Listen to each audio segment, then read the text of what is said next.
даруй сумын одоо постн дээр бид хүрэлцэн ирээд байна. Энд одоо оюутнууд иргэдээс одоо шинжилгээ авч аймгийн төв рүү нэвтрүүлэх ажлыг одоо зохион байгуулах юм аа. За яг энэ даруй сумын постн дээр мэрэгжлийн одоо анги байгууллагуудаас одоо бүрдсэн 30 гаруй хүний бүрэлдэхүүнтэй ажлын хэсэг ажиллаж байна. За иргэд оюутнуудаас яг энд одоо PCR-ын шинжилгээ болон одоо дөрвөлжилсэн онцлогоор одоо шинжилгээ авна. За 12 лаборант ажиллаж байна. За мөн одоо асуумж судалгаа авах одоо 10-аад хүн ажиллаж байгаа гэдгийг мэрэгжлийн байгууллагууд одоо хэлж байна.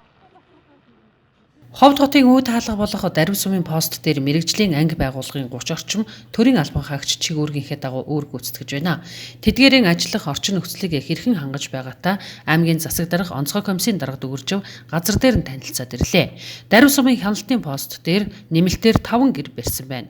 Энд Улаанбаатар хотоос ирж байгаа иргэдээс төрөвчлсөн онцлогоор шинжилгээ авах 12 лаборант мөн асуумж судалгаа авах 10-аад хүн ажиллах юм байна.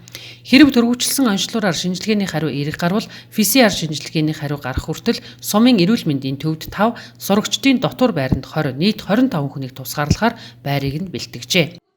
Аймгийн онцгой комиссийн хуралдааны шийдвэрээр за даруй сумын постн дээр одоо өндөржүүлсэн бэлэн байдлын зэрэгт шилжүүлж хүчийг одоо нэмэгдүүлж эрчимжүүлэх хяналтын постыг одоо үйл ажиллагааг нэлээд сайжруулах юм үүрэг чиглэл аваад одоо бүсийн онцлогын эмчилгээний төв одоо өрхийн эрүүл мэндийн төв, зэрэг сумын эрүүл мэндийн төв, зоонууд судлалын төв гээд нийтдээ одоо 30 гаруй хүний бүрэлдэхүүнтэй баг өнөөдөр ирж ажилласан. За бид бүхнийг ажиллахад нөхцөл байдлаар хангаж онцгой цагдаа гэсэн ийм одоо даруй сумын удирдлагуудаас дэмжиж ажилласан. За бид бүхэн одоо ингэж ажиллахад нийтдээ 6 гэр шинээр нэмэгдүүлэн ажиллаж байна. За маргааш 16 цагаас Улаанбаатар хотын Даргон төвөөс 15 зорчигч тээврийн автобус нэг автобус дотроо 40 хүнтэй 600 одоо оюутан ирэх гэж байна. За үүний бэлтгэл ажлыг хангаад бид хүн одоо онцлоор болон асуумж судалгаа авахд хүмүүс бол нэлээд бэлтгэл базаасан. За 12 лаборатори энд лаборант ажиллах гэж байна. Ачаалыг яахны өвлийн тэсгэм хүйтэнд холоос ядраад ирж байгаа оюутнуудаа удаан хүйтэн машин дааруулахгүй, чирэгдэл үүсэхгүй гэсэн байдлыг бол хангасан. За дээр нь асуумж судалгаагаа авна. За асуумж судалгаа авсны дээр мөн одоо гэрийн хорионд манай энэ хүмүүс 14 хоног гэрийн тусгаарлалтанд бол байна. Тэрүүнд бол заавар зөвлөмжөө өгж бүр хэвлэмэл байдлаар яаж хамтын гэрээ маягаар ингэж гарын үсэг зурж ингэж баталгаажж ажиллах юм аа.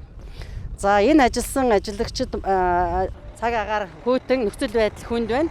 Гэвч одоо бид бүхэн цаг үетэйгээ зохицож ажиллана. Өргөсөн тангарагтаа үнэнч байна. Энэ нөхцөл байдал үүссэн цар тахлыг даван туулахын тулд ингээд өдөр шөнөгөө ингээд шармаан зүтгэж ажиллаж байна. Тэгээд иргэд та бүхэн гараа сайтар савндаж угааж амны хаалтаа хийж онц шаардлагагүй тохиолдолд гадуур явахгүй байх. За ил задгаа газар нус цэрэ хаяхгүй байх гэх мэтчлэн шимт хижээлтэй хоол унд идэж гэр орноод улаан байлгаж энэ байдлаас цөмөрөө хамтдаа хичээж даван туулна гэдгийг уриалж байна.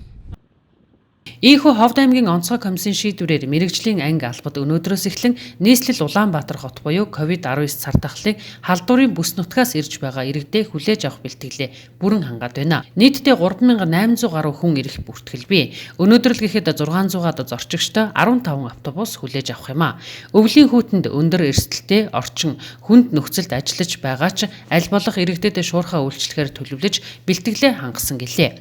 Нөхцөл байдалтай дүгнэлт хийж иргэдийн зүгээс энд үүрэг гүйцэтгэж байгаа алба хаагчдын ажилд хүндэтгэлтэй хандаж байгааг онцолж байсан юм а. За даруй сумын хяналтын постн дээр цагдаагийн газраас 5 албаагч, онцгой байдлын газраас 8 албаагч ингэж өдөр бүр 2 албаагчаар нийт цагдаагаас 2, онцгой байдлын газраас 2, 4 албаагч үүрэг гүйцэтгэж ажиллаж байна.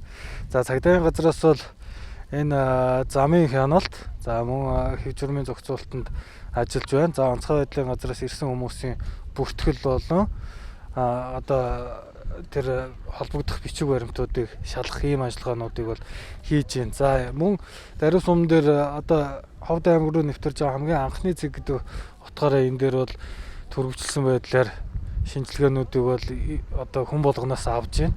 Гарч байгаа иргэдийг бол одоо бүртгээд ингээд явуулж байна. За иргэд зорчигчдын хувьд ер нь ямар нэгэн хүндрэл бэрхшээл одоо үүсгэж байгаа ийм асуудал юу вэ? За одоо яг өнгөрсөн хугацаанд бол иргэдээс бас яг энэ нөхцөл байдлыг бол иргэд бас сайн мэдж байна. Яг үүрэг гүйцэтгэхэд бол нэг их хүндрэлтэй асуудлыг бол гаргахгүй тавьсан шаардлагыг бас одоо биелүүлээд ингээд ажиллаж байгаа нь бол бас сайшаалтай ингэж санагч байна. Аймгийн засаг дарга онцгой комиссийн дарга өвлийн хүүтэнд аймгийнхаа нийт иргэдийн эрүүл аюулгүй байдлын төлөө өөрийн ар гэр эрүүл мэндийн эрсдэлд оруулан галын шугамд ажиллаж байгаа мэрэгжлийн анги албадаас томилогдсон төрийн албан хаагчид эмч мэрэгчлэтнүүдийн ажиллах орчин нөхцөлийг сайжруулах, дархлааг нь дэмжсэн чанартай хоол хүнсээр хангах асуудлыг цаг тухай бүрдэн шийдэж ажиллахыг Даруй сумын засаг дарга сумын онцгой комиссийн дарга ганц оожид үүрэг болголоо. Үндсэндээ одоо Ховд аймгийн 100 мянган ард иргэд эрүүл байхыг Даруй сум, Мянгат сум, Эрдэнэ бүрэн сум одоо хариуцж байна гэсэн. Энэ гурван сум дээр л одоо бид нар онцгой анхаарч ажиллаж байгаа. Ингэж чадах юм бол бид нар бүгдээ одоо эрүүл сарвал байж инх цагтаа одоо золгоно гэж ингэж ойлгох хэрэгтэй. Мэдээж орчин нөхцөл одоо аль болох та бүхнийг аятаа тухтай ажиллах тэр нөхцөлийг бүрдүүлэхийн төлөө хичээж ингэж ажиллаж байгаа. Үүрэг гүйцэтгэж байгаа алба хаагчдын амрах тэр орчин нөхцөлийг бол дээд зэргээр одоо хангаж ажиллаж байгаа гэж ингэж бодож байна. Мэдээж хэрэг бид нар 5 отоо буудал байрлуулж чадахгүй ойлгомжтой. Тийм учраас сумынхаа хэмжээнд онцлогтой тохируулаад аль болох аятаа таатаа энэ нөхцөлийг шин бүрдүүлж ингэж ажиллаж байгаа. Энэ зүгээр нэг зүйлийг анхааруулж хэлэхэд одоо хамгийн одоо халуун зэг дээр ажиллаж байгаа учраас та бүхэн маань эхний ээлжинд өөрсдийнхөө аюулгүй байдалд одоо онцгой анхаарч ажиллах шаардлагатай. Өөрсдөө тэр халдвар хамгааллын дэглэмийг дээд зэргээр анхаарч ингэж хариуцж ажиллах ийм шаардлага байна. Мэдээж хэрэг одоо энэ ажиллах нөхцөлийг шин боломжоор нь бүрдүүлж өгнө. Мэргэжлийн зохион байгуулалтаа та бүхэн маань өөрсдөө түргэн шуурхаа хийх ёстой. Өдөр тутамдаа ирж байгаа өвлийн хүүтэн нөхцөл болж байна. Өдөр тутамд ирж байгаа энэ зорчиж байгаа дайраа өнгөрж байгаа хүмүүс маань ууртаа бухимдалтай ядарсан зүдэрсэн өлсөн цангасан ийм хүмүүс ирж байгаа. Янз бүрийн зан характертай хүмүүс ирж байна. Одоо техник технологи хөгжсөн орж ирээд та нартай харьцаж байгаа тэр харьцаа хандлага гэж янз бүр байгаа. Энэ болгон та бүхэн бас онцгой анхаарч ажиллах хэрэгтэй. Нэг нь та бүхний одоо тэр маш олон хоногоор урт хугацаагаар цаг наргүй ажиллаж байгаа тэр хөдөлмөрийг үгүйсгэхийн тулд 1 минутын бичлэг сошиалаар захихад бүхэл бүтэн аймгаараа хийсэн ажил нь үгүй. Ховд аймаг эрүүл бүс, иргэдэн эрүүл байх эсэх асуудал Даруй сумын онцгой комисс болон энд үүрэг гүйцэтгэж байгаа мэрэгжлийн анги албадын хэрхэн ажиллахаас шалтгаална. Тиймээс тулгамдсан асуудлыг аймгийн онцгой комиссоос ч цаг алдалгүй шуурхаа шийдвэрлэхээ илэрхийлсэн юм. Хамгийн гол нь ялангуяа голомтоос ирж байгаа иргэд мэрэгжлийн байгууллагаас тавьж байгаа шаардлагыг мөрдөж дэглэмээ баримтлан 14 хоногийн хугацаанд гэрийн ажиглалтанд байж иргэнийхээ үүргийг гүйцэтгэхийг анхааруулъя.